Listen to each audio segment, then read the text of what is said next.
தேவன்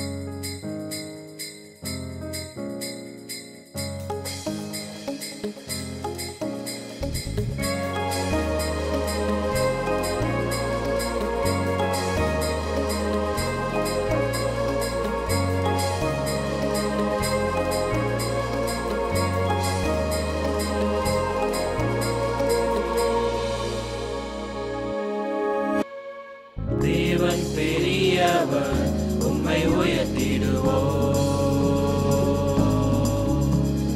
தேவனின் நகரத்தில், அவர் வாசஸ்தலத்தில்.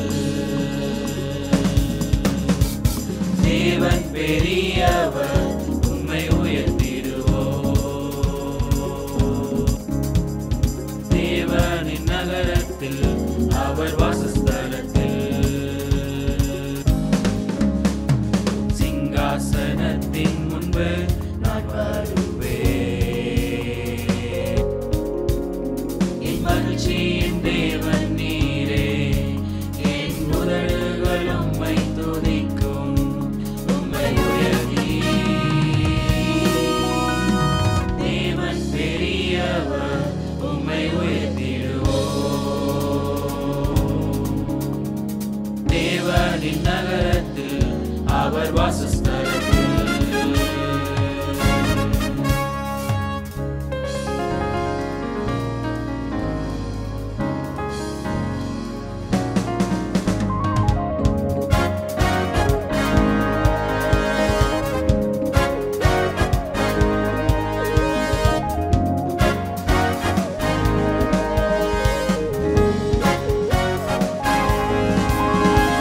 தேவனின் வாசஸ்தலம் நம்மிடம் உண்டு.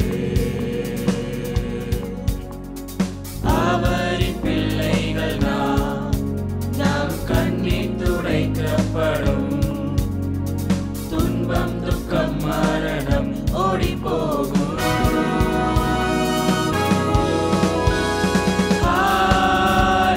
ஹalleluya, கர்த்தர் சர்வ வல்லமையுள்ளவர்.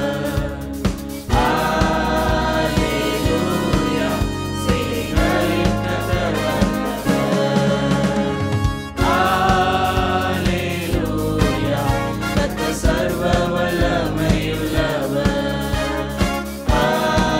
ஹalleluya, சேனைகளின் கர்த்தர் வல்லவர். என் ஆத்துமா கர்த்தரை என்றும் ஸ்தோத்தரி. என் ஆத்துமா கர்த்தரை என்றும் ஸ்தோத்தரி. என் ஆத்துமா கர்த்தரை என்றும் ஸ்தோத்தரி. என் ஆத்துமா கர்த்தரை என்றும் ஸ்தோத்தரி.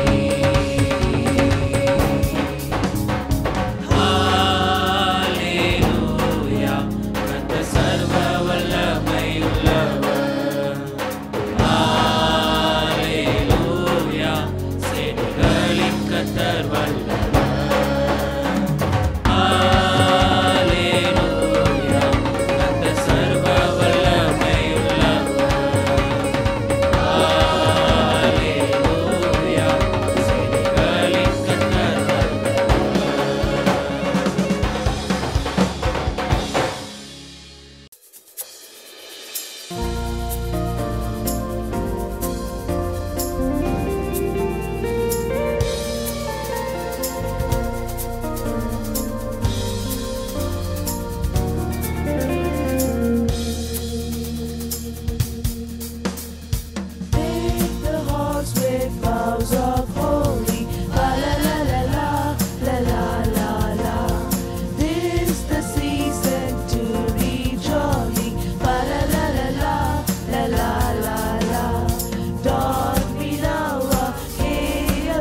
முதலாவதாக இந்த கிறிஸ்மஸ் தினத்திலும் கூட உங்களை யாவரையும் இந்த நாளிலே பார்ப்பதிலே நான் மிகுந்த சந்தோஷம் அடைகிறேன்.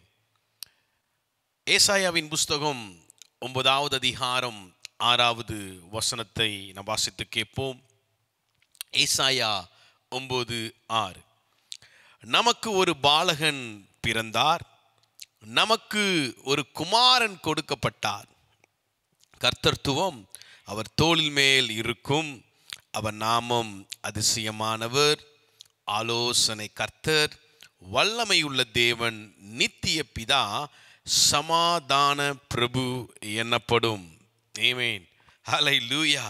நம்முடைய கர்த்தருக்கு, நம்முடைய தேவனுக்கு அநேக நாமங்கள் உண்டு. இந்த இடத்துல நாம் பார்க்கும் பொழுது அவருடைய நாமம் எப்படி என்று சொல்லப்படுகிறதுனா, அதிசயமானவராம், ஆலோசனை கர்த்தராம், வல்லமை உள்ள தேவன், நித்திய பிதா. அது மாத்திரம் இல்லைங்க, சமாதான பிரபு என்று சொல்லப்படுகிறது. புரிந்தவங்களெல்லாம் ஒரு விசை இந்த நாளிலே நம்முடைய கரங்களை எல்லாம் தலைக்கு மேலே உயர்த்தி சத்தமாய் ஒரு அல்லேலூயா சொல்லலாமா? ஹல்லேலூயா. ஆமாம், வேதாகமத்திலே நம்முடைய இயேசுவை குறித்து, நம்முடைய தேவனை குறித்து, நம்முடைய கர்த்தரை குறித்து அநேக காரியங்கள் சொல்லப்படும் பொழுது அவர் வல்லமை உள்ள தேவன், அவர் பராக்கிரமசாலியான கர்த்தர் என்று சொல்லப்படுகிறது. இருப்பினும் அதிகமாய் உபயோகப்படுத்துவது, இயேசுவானவர் அதிகமாய் நமக்கு சொன்னதுன்னா சமாதானத்தை குறித்தே அவர் அநேக இடங்களிலே பிரசங்கித்தார் என்று சொல்லி பார்க்கிறோம். ஆமென். இன்றைக்கும் கூட நமக்கு ஒரு குமாரன் கொடுக்கப்பட்டிருக்கிறார். எத்தனை விசுவாசிக்கிறீங்க? கிறிஸ்மஸ் டைம்ல எல்லாரும் கேட்பாங்க, எங்களுக்கு என்ன பிரதர் கொடுத்துருக்குது அப்படின்னு யோசிக்கும் பொழுது பக்கத்தில் கேட்பாங்க, கேக் வச்சிருக்கிறீங்களா, சாக்லேட் வச்சிருக்கிறீங்களா, பிரியாணி வச்சிருக்கிறீங்களா அப்படின்னு ஒரு மனிதர்களை பார்த்து கேட்பது உண்டு. ஆனா பாருங்க, பிதாவாகிய தேவன் நமக்கு ஒரு குமாரனை கொடுத்திருக்கிறார். எவ்வளோ பெரிய விஷயம் இல்லை? அவருடைய சொந்த மகனையே நமக்காய் காணிக்கையாய் பரிசாய் கொடுத்திருக்கிறார். ஆமென், ஹல்லேலூயா. அந்த பிறப்பினால தான் இன்றைக்கு கிறிஸ்மஸ் தினம் என்று சொல்லி இந்த உலகம் அனைத்தும் நம்ம கொண்டாடி கொண்டு இருக்கிறோம். ஆமென், ஹல்லேலூயா. அவர் இந்த உலகத்திலே பிறந்தார், மனிதனாய் தோன்றி, ஆமென், பிரைஸ் தி லார்ட், மனிதனாய் தோன்றி நம்மளோடு வாழ்ந்து சமாதானத்தை அதிகமாய் எல்லா இடங்களிலும் அவர் பறைசாற்றி மீண்டுமாய் அவர் இந்த உயிரை மாற்று இப்பொழுது பரிசுத்த ஆவியானவராய் அவர் இன்றும் என்றும் ஜீவிக்கிறவராய் இருக்கிறார். ஹல்லேலூயா, ஹல்லேலூயா. அவர் எப்பேற்பட்ட தெய்வம் என்று சொல்லி, அவர் எப்பேற்பட்டவராய் நமக்கு கொடுக்கப்பட்டிருக்கிறார் என்று சொல்லி சில காரியங்களை இன்றைக்கு நாம் விரைவாய் நம்ம பார்க்க இருக்கிறோம். முதலாவதாக லூக்காவின் புஸ்தகம் 1வது அதிகாரம் 32வது வசனம் மற்றும் 33வது வசனம். அவர் பெரியவராய் இருப்பார், உன்னதமானவருடைய குமாரன் எனப்படுவார், கர்த்தராகிய தேவன் அவருடைய பிதாவாகிய தாவீதின் சிங்காசனத்தை அவருக்கு கொடுப்பார், அவர் யாக்கோபின் குடும்பத்தாரை என்றென்றைக்கும் அரசாளுவார், அவருடைய ராஜ்யத்திற்கு முடிவு இராது என்றான். ஆமென், ஹல்லேலூயா. இந்த அதிகாரத்திலே பார்க்கும்போது முதலாவது அவர் உன்னதமானவருடைய குமாரன். ஹல்லேலூயா. புரிஞ்சவங்க எல்லாம் கரங்களை உயர்த்தின்னு சத்தமாய் ஒரு அல்லேலூயா சொல்லுங்க பார்க்கலாம். ஹல்லேலூயா. அவர் உன்னதமானவருடைய குமாரன். நமக்காய் கொடுக்கப்பட்டிருக்கிற தேவன் யாருங்க அப்படின்னா, அவர் உன்னதமானவருடைய குமாரன். ஏனென்று சொன்னால் நமக்கு கொடுக்கப்பட்டிருக்கிற கர்த்தர் அவர் கரையில்லாதவர். ஆமென், ஹல்லேலூயா. பரிசுத்த ஆவியானவர். நிறைய பேர் இன்றைக்கெல்லாம் எல்லா இடங்களிலும் பார்ப்பது உண்டு. ஆமென். எல்லாரும் கிறிஸ்டியனா பிரதர் அப்படின்னா எப்படி சொல்லுவாங்கன்னா, ஞாயிற்றுக்கிழமை எல்லா இடத்துலையும் பார்க்கும் பொழுது நல்ல வெள்ளையுமா போட்டுட்டு எல்லா இடத்துலையும் போய்கொண்டு இருப்பாங்க, இங்கும் அங்குமாய் போய்கொண்டு இருப்பாங்க. உடனே பார்த்தோன்னு சொல்லுவாங்க, நீங்கள் யாரு அப்படின்னு பார்க்கும்பொழுது அவங்க இன்னைக்கு கிறிஸ்டியன், அதனால ஞாயிற்றுக்கிழமை சபைகளுக்கு போகிறாங்க என்று சொல்லி. ஏன் அந்த வெள்ளையை போடுறோம் அப்படின்னா, வெள்ளை குறிப்பிட்டப்பட்டிருக்கிறதா அப்படின்னா, வெள்ளை போடுறதுனால அது எதையும் சொல்ல விரும்பல. வெள்ளை அப்படின்னாலே பரிசுத்தத்தை குறிக்கிறது. ஏனென்று சொன்னால் நம்முடைய தேவன் அவர் பரிசுத்தராக இருக்கிறார். ஹல்லேலூயா. அப்பேற்பட்டவருடைய குமாரனை தான் இன்றைக்கு இந்த கிறிஸ்மஸ் நாளில் நம்ம கொண்டாட ஆயத்தமாக இருக்கிறோம். ஹல்லேலூயா. அவர் யார் என்று சொல்லி யாராவது உங்களிடத்துல இந்த நாளில் கேட்டாங்கன்னா நீங்க சொல்லணும், நல்லா சத்தமாய் சொல்லணும், அவர் உன்னதமானவருடைய குமாரன். ஹல்லேலூயா. இன்னும் அழகா சொல்லணும்னா அவர் கரை இல்லாதவர். ஆமென். அவர் குற்றம் இல்லாதவர். ஆமென். ஹல்லேலூயா. அவர் உங்களுக்காகவும் எனக்காகவும் அடிக்கப்பட்டவர். ஆமென். ஹல்லேலூயா. ஆட்டுக்குட்டியாய் அடிக்கப்பட்ட ஆமென் நல்ல மேய்ப்பராய் இருக்கிறார். ஆமென். ஹல்லேலூயா. அடுத்தபடியாய் வாசிக்கும் பொழுது வேதம் இவ்விதமாய் தெளிவாய் சொல்லுகிறது. மார்க்கின் புஸ்தகம் 1வது அதிகாரம் 10 மற்றும் 11வது வசனத்திலே நீங்கள் வாசிப்பீர்கள் என்று சொன்னால், அவர் ஜலத்திலிருந்து கரையேறின உடனே வானம் அதிர்க்கப்பட்டதையும் ஆவியானவர் புறாவை போல் தம்மேல் இறங்குகிறதையும் கண்டார். அன்றியும் நீர் என்னுடைய நேசகுமாரன், உம்மில் பிரியமாயிருக்கிறேன் என்று வானத்திலிருந்து ஒரு சத்தம் உண்டாயிற்று. ஆமென். ஹல்லேலூயா. அவர் இந்த இடத்திலே உதித்த உடனே மேலே இருந்த ஒரு சத்தம் பிதாவின் இடத்திலிருந்து ஒரு பயங்கரமா விழுகுது.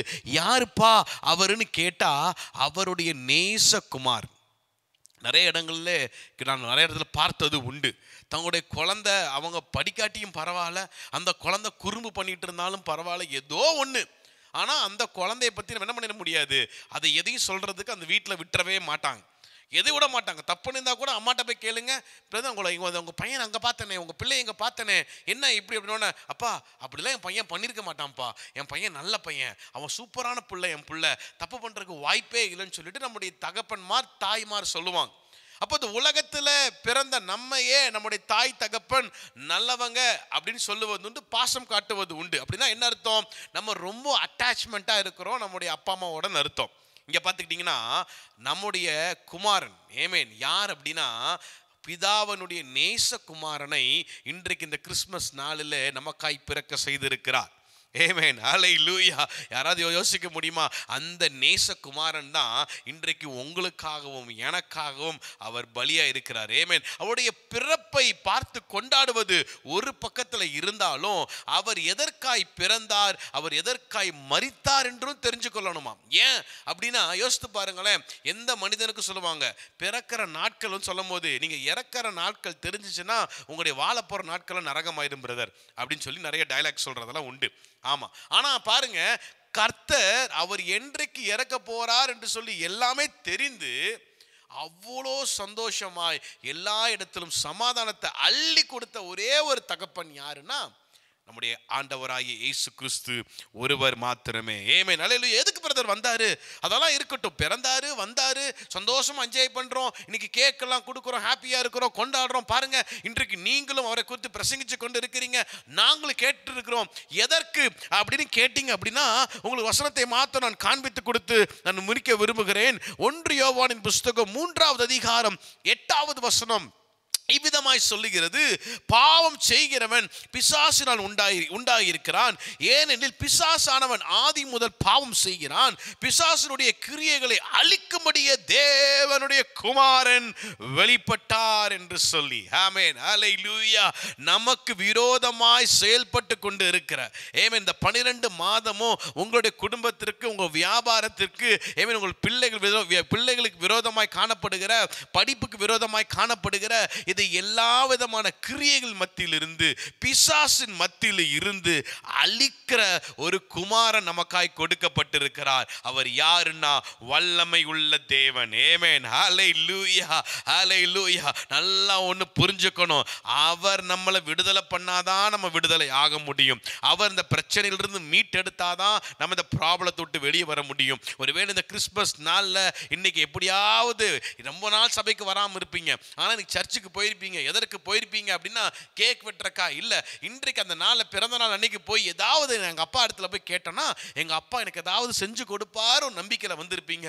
ரொம்ப சந்தோஷம். ஆண்டவர் சொல்றாரு, கர்த்தர் உங்களை விடுதலை செய்தாதான் அந்த பிரச்சனையிலிருந்து நீங்கள் விடுதலை உண்டாகும். ஒருவேளை இன்றைக்கு நீங்கள் எந்த பலவீனத்தோடு இருந்தாலும் சரி, வியாதியில் நீங்கள் பலவீனத்தோடு இருக்கலாம், ஒருவேளை உங்கள் குடும்ப ப்ராப்ளத்தோடு நீங்கள் இருக்கலாம், ஒருவேளை உங்கள் வியாபாரத்தில் பெரிய பிரச்சனையோடு இருக்கலாம், உங்களுடைய படிப்பின் காரியத்தில் ரொம்ப கஷ்டத்தில் நெருக்கத்தில் நீங்கள் உட்கார்ந்து கொண்டு இருக்கலாம். இந்த கிறிஸ்மஸ் நாளில் ஆண்டவர் உங்களுக்கு உதவி செய்ய வல்லவராய் இருக்கிறார். ஆமென். ஹல்லேலூயா, ஹல்லேலூயா. அதற்கு என்ன பிரதர் நான் செய்யணும் அப்படின்னு சொல்லி இன்றைக்கு நீங்கள் கேட்டீங்க அப்படின்னா, தேவன் விரும்புவது ஒரே ஒரு காரியம்தான். இந்த நாளில் அவரை விசுவாசிக்கிறவர்கள், ஆமென், ஹல்லேலூயா, எத்தனை பேர்களோ அத்தனை பேர்களும் கெட்டு போகாமல் அழிந்து போகாமல் பாதுகாப்பதே அவருக்கு பிரியம். அப்போ இன்றைக்கு தேவை என்னன்னா அவரை நம்பணுங்க.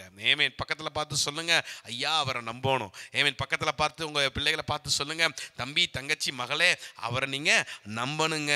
ஆமென், ஹல்லேலூயா. அவரை நம்பி பாருங்க. ஆமென். அவர் உங்களை கைவிட மாட்டார். ஆமென், ஹல்லேலூயா, ஹல்லேலூயா. நான் அநேக நாட்களில் முன்பதாக ஒரு அழகான ஒரு ஸ்டோரி ஒன்று நான் கேட்டது உண்டு. அழகான ஒரு வாலிப மகன், ஆமென், அவனுடைய தகப்பனார் இடத்துல போய் கேட்குறான், அப்பா எனக்கு நீங்கள் ஒரு காரியம் பண்ணணும் அப்படிங்கிறாங்க. என்ன அப்படின்னு சொல்லி கேட்குறாங்க. நான் எல்லா டைமும் நீங்கள் பாஸ் பண்ணால் எனக்கு ஒரு கிஃப்டை நீங்கள் கொடுக்குறீங்க. ஆமாம் தம்பி, இந்த தடவையும் எனக்கு ஒரு கிஃப்ட் எனக்கு வேணும், அது இந்த கிறிஸ்மஸ் டைமில் தான் எனக்கு வேணும் அப்படின்னு சொல்லி கேட்குறாரு. உடனே அவங்க அப்பா சொல்கிறாரு, அவ்வளோதானப்பா, பிரச்சனை இல்லை, கொடுத்துடலாமே, இது என்ன போய் பிரமாதம், நான் பண்ணிடுறேன். அப்போ இந்த வருஷம் நான் என்ன பண்ணணும்னு சொல்லுங்க அப்படின்னு கேட்டு அவங்க அப்பா சொல்றாரு அவங்க பையன் கிட்ட, இந்த வருஷம் நீ இந்த நல்லா இந்த மியூசிக்ல நல்லா நீ பயங்கரமா அழகாய் நீ தேர்ந்து இந்த கிரேடெல்லாம் நீ முடிச்சிட்டீனா, இந்த 4th கிரேடை நீ தாண்டிட்ட அப்படின்னா உனக்கு இந்த தடவை நான் கண்டிப்பா என்ன பண்றேன், நீ விரும்பினதை நான் வாங்கி கொடுத்துட்றேன் அப்படிங்கிறார். உடனே நினைச்சிட்டார் அப்பா, நினைச்சிட்டாரு சரி பையன் என்ன கேட்டுற போறான், மிஞ்சி போனா ஏதாவது ஒரு சைக்கிள் ஒரு வண்டி சும்மா ஏதாவது ஒன்று கேட்பான், இல்லாட்ட ஒரு ஏதாவது ஃபோன் கேட்பான் அப்படின்னு சொல்லி அவர் என்ன பண்ணிடுறாரு, என்ன அந்த பொருள்னு கேட்காம சரி அப்படின்றாரு. சரி நீ நாளைக்கு யோசிச்சுட்டு வா அப்படின்னு நாளைக்கு போய் அவனும் அங்கெங்கெல்லாம் போய் யோசிச்சுட்டு வரான். அவன் ஒரு வாலிப பையனாச்சு. நேராக வந்து அவங்க அப்பா இடத்துல கேட்குறான், டேடி அப்படி சொல்கிறான். என்னப்பா சொல்ல அப்படின்னா, daddy I need a brand new car அப்படிங்கிறான். அவங்க அப்பா ஒரே ஷாக்கு. ஏன்னா இன்றைக்கு காலகட்டத்தில் ஒரு சின்ன கார் வாங்கணும் அப்படின்னாலே ஒரு 3-4 லட்ச ரூபா கிட்ட ஆயிரும். அவர் ஒரு நார்மலாய் ஒரு சராசரியாக அவருடைய மாதத்தில் அவர் அழகாய் வாங்கி இது குடும்பத்தை ஓட்டி கொண்டு இருக்கிற ஒரு நல்ல ஒரு மிடில் கிளாஸில் இருக்கக்கூடியதான ஒரு நல்ல ஒரு தகப்பனார். அவருக்கு என்ன சொல்கிறதுனே தெரியல. உடனே அவர் நம்புறது யாரு, அவர் எப்பவுமே நம்புறது யாருன்னா ஏசப்பாவை தான். உடனே ஒரு வார்த்தை சொல்கிறாரு, no problem my dear son, amen, எனக்கு நீ ஒரு காரியத்தை செய்யணும், சொல்லுங்கப்பா என்ன பண்ணணும் அப்படின்னு. டெய்லியும் அங்கே தெரியுது பார்த்தியா அந்த வேதாகமம். ஆமாம் டேடி, அந்த வேதாகமத்தை நீ என்ன பண்ணணும், டெய்லியும் நீ எடுத்து வாசி அப்படின்னு. டேடி நீ என்ன வேணா சொல்லுங்க நான் பண்ணுறேன், ஆனால் நான் வேதாகமத்தை வாசிக்க முடியாது. டேடி சொல்கிறாரம்மா, நோ மை டியர் சன், நீ வாசி, நீ வந்து என்ன பண்ணுவோம் பிறந்த நாள் வரைக்கும் வாசி, உன் பிறந்த நாளை கண்டிப்பாக ஆண்டவர் கொடுப்பாரப்பா. இந்த மாதிரி நிறைய விஷயங்கள் நான் சபையில் நம்முடைய போதகர் இடத்துல கேட்டது உண்டு, நடந்த பாடெல்லாம் இல்லை. ஆனால் நீங்கள் சொல்கிறீங்க எப்படி அதெல்லாம் தெரியாது, பரவாயில்ல நான் படிக்கிறத நான் படிக்கிறேன், அதை நீங்கள் விடுங்க, ஆனால் மறந்துடாதீங்க நான் நீங்கள் சொன்ன மாதிரி நான் பாஸ் பண்ணிடுறேன், நீங்கள் எனக்கு இந்த கிறிஸ்மஸில் எனக்கு நல்ல ஒரு காரை நீங்கள் வாங்கி கொடுத்துடணும்னு சொல்லி. சரிப்பா அப்படி ஆகட்டும்னு சொல்லி அனுப்பிடுறாங்க. நாட்கள் கடவுது. கரெக்டாக கிறிஸ்மஸ்க்கு முன்னாடி இந்த எக்ஸாம் வருது. ஒரு மாதத்துக்கு முன்பதாக அழகாக இந்த மகன் பாஸ் பண்ணி விடுறாரு. பாஸ் பண்ணி நல்லா வாங்கிற ஒரே சந்தோஷம், ஹாப்பினஸ். அந்த மகனுக்கு ஒரே இது, அப்பா கிட்ட என்ன பண்ண போகிறோம், எனக்கு கார் வாங்கி தர போகிறாரு. நிறைய டெய்லியுமே கேட்குற, daddy don't forget to purchase என்ன சொல்கிறது பிராண்ட் நியூ கார் அப்படிங்கிறாரு. ஓகே மை டியர் சன், நான் மறக்கலை, ஆனால் நீ இந்த நான் சொன்னதை மறந்துடாத, டெய்லியும் வேதாகமத்தை வாசி. இவன் வேதாகமத்தை வாசிக்கவே இல்லையா. அடுத்த நாள் பிறந்த நாள் வருது, கரெக்டாக ஏசப்பாவுடைய பிறப்பு நாள் வருது. அந்த நாள் என்ன பண்ணுறாங்க, அந்த போய் நேராக பார்க்குறாங்க, டேடி எனக்கு தெரியும் நீங்கள் கண்டிப்பாக என்ன பண்ணியிருப்பீங்க, நாளை தினத்தில் நான் ஒரு சூப்பர் சர்ப்ரைஸ் இருக்குது, நான் எதிர்பார்த்துட்டு இருக்கிறேன், நான் இப்போ தூங்க போகிறேன் அப்படின்னு தூங்குறாராம். அப்புறம் அவங்க காலையில் அவங்க அப்பா சொல்கிறாராம், வந்துச்சு வரான், வேகமாக வந்துட்டு முஞ்செல்லாம் கழிட்டு வரான், டேடி குளிச்சுட்டு வா அப்படின்னு குளிச்சுட்டு சாப்பிட்டுதாச்சு. டேடி இப்போ சொல்லுங்கள், where is my key, where is the car அப்படின்னு கேட்குறான். உடனே அவங்க அப்பா சொல்கிறான், மகனே நீ என்ன பண்ணு, போய் அந்த வேதாகமத்தை திறந்து வாசி. அவனுக்கு ரொம்ப டென்ஷன் ஆயிடுது. ஏன் டேடி நான் இவ்வளோ தூரம் நான் பேசிக்கிட்டு இருக்கிறேன், நான் சொல்கிறதெல்லாம் உங்களுக்கு காதில் விழுகலை, நீங்கள் சொன்னதெல்லாம் நான் செஞ்சேனே, எனக்கு இதுதான், நான் உட்காந்து நான் அழுதுட்டு அவங்க போய் என்ன பண்ண தெரியாமல் ரூமில் ஒரு மணி நேரம் படுத்து அழுது, நேராக எனக்கு எதுவும் வேண்டாம் சாப்பிடாம அவன் 2 வீலர் எடுத்துகிட்டு வெளியே நேராக போய் அவங்க ஃப்ரெண்ட்ஸோடு உட்காந்து ஒரே புலம்பி அழுது ரொம்ப ஃபெடப் ஆகி என்ன பண்ணுறான், அதே இடத்துல முடியாமல் ஆகி நைட்டு ராத்திரியில் கிளம்பி வரான். உங்கள் அப்பா நல்லா தூங்கிட்டு இருக்கிறாரு. போய் இன்னைக்கு எங்கள் அப்பாவை நானா பார்த்துறேன்னு கதவை சொல்ல பயங்கரமாக தட்டி உள்ளே போய், டாடி நீங்களாம் எனக்கு ஒரு டாடியா, இவ்வளோ தூரம் நான் கேட்குறேனே, நீங்கள் சொன்னதை நான் செஞ்சேனே, நான் சொல்கிறது நீங்கள் ஏன் செய்யலை அப்படின்னு போய் உங்கள் அப்பா இடத்துல கேட்டோன்னே உங்கள் அப்பா மறுபடியும் சொல்கிறாரு, மீண்டுமாய் சொல்கிற மகனே, வேதாகமத்தை திறந்து வாசி. டாடி அப்படின்னு அம்மா சொல்கிறாங்க. அப்பா தான் சொல்கிறாரேப்பா, அந்த வேதாகமத்தை திறந்து வாசிச்சாதான் என்ன, வாசி அப்படின்னு. வேகமாய் போய் அந்த இடத்த பைபிளை திறந்து உள்ள பார்த்தா அவனுக்கு உண்டான அந்த பிராண்ட் நியூ காரோடைய கீயோட அழகா இந்த கீ வைக்கப்பட்டிருக்கிறது. ஏற்கனவே 1 மாதத்துக்கு முன்பதாகவே அந்த கீ அவங்க அப்பா அதில் வாங்கி வைத்து, இந்த இடத்துல இந்த ஃப்ளோரில் பார்க்கிங் செய்ய இடம் இல்லாதனால இந்த இடத்துல வாங்கி ஏற்கனவே உனக்காய் நான் ஆயத்த பண்ணி வைத்து விட்டேன். ஏன்னா எனக்கு தெரியும், என்னைக்கு நான் உன்னை எக்ஸாம் எழுத சொல்லணும், நீ அப்போவே நீ பாஸ் பண்ணிடுவேன்னு எனக்கு நம்பிக்கை இருக்குது. ஏனென்று சொன்னால் என் மகன் எப்படி இருந்தாலும் கண்டிப்பாய் அதை ஸ்கோர் பண்ணிடுவான், பாஸ் பண்ணிடுவான் தெரியும் என்று சொல்லி அவன் மேல் விசுவாசத்தை வைத்தாராமா. இன்றைக்கும் கூட அவங்க வாழ்க்கையில் கிறிஸ்மஸ் நாட்களில் இயேசுவை தேடி வந்தது உண்டு. அநேக பேர் சொல்லுவாங்க அவரை நம்புங்க, விசுவாசிங்க என்று சொல்லி. ஆனால் நமக்கோ அந்த விசுவாசிக்கிற நிலைமை கொஞ்சம் குறுகினதாய் காணப்படும். தேவன் இன்றைக்கு விரும்புவது எல்லாம் என்னன்னா, நீங்கள் தூங்கிட்டு இருக்கிற அந்த பக்கத்திலே இந்த வேதாகமம் இருக்கிறது, நீங்கள் நடந்து போகிற அந்த ரொம்ப நெருக்கத்திலே வேதாகமம் இருக்கிறது அப்படின்னு சொன்னால், கர்த்தருடைய வார்த்தை இயேசுவானவர் உங்கள் கையை பிடிச்சி ஒவ்வொரு நாளும் நீங்கள் நடக்கும் போதெல்லாம், நீங்கள் போகும் போதெல்லாம், நீங்கள் தூங்கும் போதெல்லாம், ரொம்ப தூரத்தில் இல்லைப்பா, நம்ம அருகாமையிலே வேதாகமத்திலே வார்த்தையாய் உங்களோடு அவர் ஜீவிக்கிறாராகவே இருக்கிறார். ஹல்லேலூயா.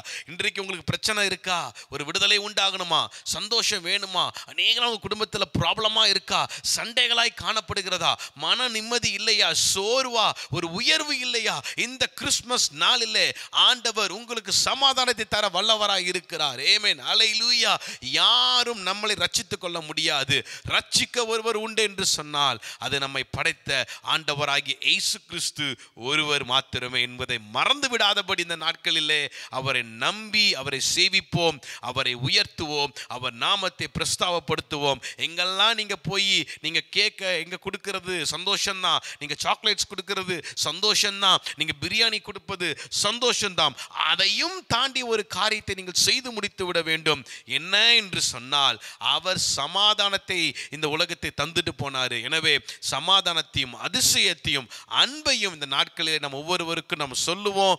அதற்கு மேலாய் அவரை நம்புவோம். ஆண்டவர் பெரிய அற்புதங்களை செய்வார். ஆமென். ஹல்லேலூயா. இந்த நாளில் என்னோடு இணைந்து கர்த்தருடைய வார்த்தையை கேட்டுக்கொண்டிருக்கிற யாவருக்கும் மேரி கிறிஸ்மஸ் வாழ்த்துக்களை நான் தெரிவித்துக் கொள்கிறேன். கர்த்தர் தாமே உங்களை யாவரையும் ஆசீர்வதிப்பாராக. நம்ம யாவரும் கண்களை மூடி செபிப்போம். எங்களை மிகவும் அதிகமாக நேசிக்கிற நல்ல தகப்பனே, ஆசீர்வதிக்கப்பட்டதான அப்பா, இந்த அழகான இந்த கிறிஸ்மஸ் நாளிற்காக உமக்கு நாங்கள் நன்றி சொல்கிறோம். அநேக இடங்களில் இருந்து ஆண்டவரே தகப்பனே அப்பா, அநேக ஊர்களில் இருந்து ஆண்டவரே தகப்பனே, வெவ்வேறு இடங்களில் இருந்து தகப்பன் இந்த நிகழ்ச்சியை பார்த்து கொண்டிருக்கிறதான ஒவ்வொரு பிள்ளைகளுக்காக நாங்கள் வருகிறோம். ஆண்டவரே, இயேசு கிறிஸ்துவை அறியாதவர்கள் யாராய் இருந்தாலும், ஒருவேளை இயேசு கிறிஸ்துவை தெரிந்து கொண்டவர்கள் யாராய் இருந்தாலும், யாரெல்லாம் தகப்பனே அப்பா இந்த வீடியோவை பார்த்து கொண்டு இருக்கிறார்களோ அவருடைய வீடுகளுக்குள்ளாய் தகப்பனே இந்த வேலையை தகப்பனே அப்பா இயேசுவானவர் நீர் பிறப்பீராக. ஆண்டவரே, நீர் அவருடைய வீடுகளை பிறக்கும் பொழுது சமாதானம் தகப்பனே அப்பா எல்லை இல்லாமல் ஆண்டவரே அப்பா அன்பாய் தகப்பனே அப்பா பெருகி ஓடுவது போல இன்றைக்கு நதியாய் ஆராய் தகப்பனே எல்லா இடங்களில் பெருகி ஓடட்டும் டாடி. இதுவரைக்கும் தகப்பனே சண்டைகள் ஆண்டவரே பிரச்சனைகள் இருக்குமே என்று சொன்னால் இன்றைக்கு ஒரு விடுதலை உண்டாகட்டும். ஒருவேளை வியாதியின் அப்பா விளிம்பிலே உட்கார்ந்து கொண்டிருப்பார்கள் என்று சொன்னால் இன்றைக்கு ஒரு சுகம் உண்டாகுவதற்காக நாங்கள் நன்றி சொல்றோம். ஆண்டவர், அநேக பிள்ளைகள் தகப்பனே அப்பா இந்த நாளிலே ஆண்டவரே எனக்கு புது துணிகள் போட முடியவில்லையே என்று சொல்லி அழுகையோடு இருந்தாலும் ஆண்டவரே இன்றைக்கு தகப்பனே அப்பா அவர்கள் நல்ல ஆடைகளை வாங்கிக் கொள்வதற்கும் அநேக பிள்ளைகளை கொடுக்கிற கரங்களை மாற்றப்போவதற்காக உமக்கு நாங்கள் நன்றி சொல்றோம். நீங்களே காத்துக்கொள்ளுங்க, பலப்படுத்துங்க டாடி. வருகிற நாட்களிலே இயேசுவானவரை குறித்து ஆண்டவரை தகப்பனே நாங்கள் எல்லா இடங்களும் அற்புதங்களையும் அதிசயங்களையும் பிரசங்கிக்கிறவர்களாய் நாங்கள் மாறப்போவதற்காக நாங்கள் நன்றி சொல்றோம். தொடர்ந்து காத்துக்கொள்ளுங்க, பலப்படுத்துங்க. சந்தோஷம் எல்லா குடும்பங்களையும் நிலைத்திருப்பதாக காத்துக்கொள்ளுங்க, பலப்படுத்துங்க. இரட்சகர் மீட்பருமாகிய இயேசு கிறிஸ்துவின் இனியற்ற நாமத்தில் ஜெபிக்கிறோம் எங்கள் ஜீவனுள்ள நல்ல பிதாவே. ஆமேன், ஆமேன், ஆமேன். கர்த்தர் தாமே உங்களை யாவரையும் ஆஸ்வதிப்பாராக. மீண்டும் ஒரு முறை எங்களுடைய சபையின் சார்பாகவும் எங்களுடைய பிள்ளைகளின் சார்பாகவும் உங்கள் யாவருக்கும் மேரி கிறிஸ்துமஸ் வாழ்த்துக்களை தெரிவித்துக் கொள்கிறோம். God bless you all.